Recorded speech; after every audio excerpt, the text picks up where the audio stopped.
Today's video, we are going to take a look at defending in FIFA 22, teaching you some of the best methods that you can use to go ahead and keep the ball out the back of your net. Defending, in a sense, on FIFA 22 has gotten a little bit harder with the change to manual jockey without using the glitch. Some players do struggle with defending on FIFA 22, whether it's looking at second man press, jockeying, right six switching, being heavy in the press, cutting the passing lanes, or reading the opponent's play style. In today's video, when we go through and break down a load of different examples, we're going to help you take some of this advice and put it into your own game to stop the opponent from scoring. Let's go ahead and jump into example number one. So here we can see that we do lose the ball, but we go ahead and apply some pressure straight away in the final third to go and win the ball back and eventually get a goal. The best time for you to win the ball is when you have just lost the ball, right? Literally, defense starts from when you lose the ball in the attack in that final third. So as soon as he gets the ball in here with Aouar, we want to press with our Coutinho. This is where we've got to logically think about positions of players, where our players are and where is his way out of the press. Now, we know that he can't really take the touch up this way and go towards the wing because we have our left mid there, our Politano in the 4-4-2. If you did miss the 4-4-2 video that uploaded the other day and you want the custom tactics, please do click up here. I think it is, up here, and we can give you that. So now we know that he's probably going to come down to this bottom side of the pitch, maybe out towards his left mid, but that's where that space is looking to be. So we want to press in a way where we press into that space, into where he's going to go, which is exactly what we do with a Coutinho. We're going to press in towards here. There's no point in pressing him up there because he's not going to take that. And if he does, we switch to the Politano and Politano puts that press on. Us doing this allows us then to put that pressure on, which causes a risky pass, and then Fekir manages to go ahead and pick that ball up. We get a little bit lucky, we make a ball pass there, but then Coutinho drives forward, ball roll scoop, green time finesse works really, really well. That goes ahead and grabs us a goal. So honestly, press in that final third. That is the best time for you to win the ball back.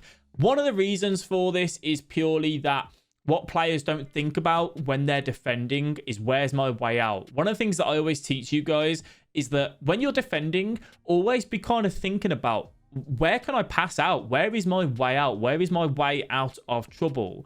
Most players wait until they receive the ball to then think about this, which is too late. If you can be thinking about it while you're defending, where you don't have the ball, it gives you a better chance of coming out and playing out from the back. Ladies and gentlemen, I'm just quick going to pause this video to say if you are enjoying, please do leave a like and subscribe to the channel. Your support is greatly appreciated and it really does help us grow even further. Let's get back to the video. Point number 2 on becoming a better defender is positioning your players and pressing in a way where you cover the passing lanes into the strikers to go ahead and win that ball back. Now you can see here we've got our solid flat 4-4-2. Every player is where we need him to be. If the ball goes out wide, we can press with the Politano in this area. I'm thinking he's probably going to go around the middle. A lot of FIFA players tend to stick in the middle of the pitch. They don't tend to use the width enough. So that's kind of what we're thinking about here. Now you can see I step up slightly with my Coutinho, my bit more of aggressive centre mid, wanting to get forward and get that ball. And when I step forward here, what am I doing? I'm covering this pass. So I know that this isn't an option for him. So as I press that passing lane, I'm then thinking, hey, he's probably going to look to go towards Kante. As soon as he takes that touch in, bang, he does. I was a little bit worried about the space that I left with the Coutinho, so I switched to the Politano. I move him back into position, and this is something that top-level players are going to do consistently. They're going to move their players around and keep them in the positions that they want them to be in.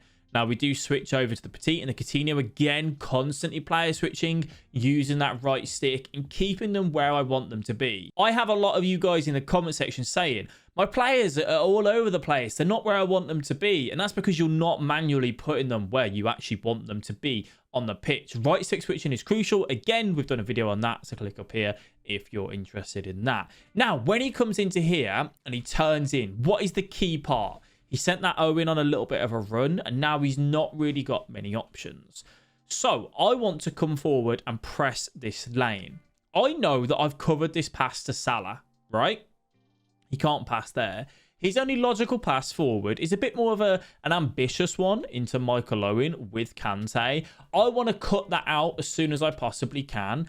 When you think about this, if you don't press it, so let's say if Petit stays here, how big is that angle for him? It's massive.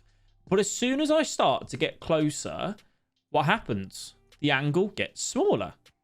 And as the angle gets smaller, I then have more of a chance to win that ball. I then go ahead and press the tackle button and Petit wins that ball, giving us the chance to hit on the counter, looking for the through ball, getting in on goal. Fortunately, I messed up my finish. I thought I was offside, if I'm honest with you. Play to the whistle. That's one of the tips that I need to take into account. But you can just see how covering the passing lanes and applying pressure can help you win the ball back. Now, big thing here.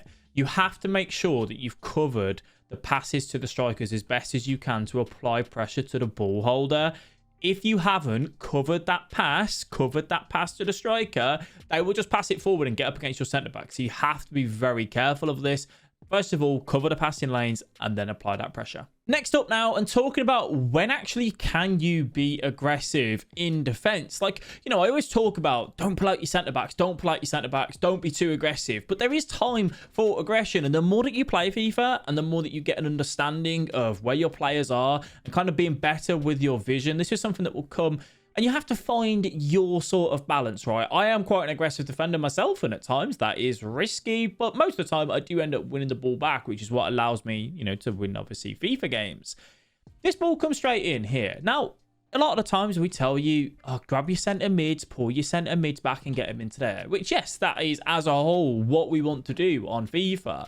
But when there is no one else around and he has no passes on and there's no immediate threat, feel free to change to your centre-back or your full-back, whoever it is, and make a calculated, aggressive play.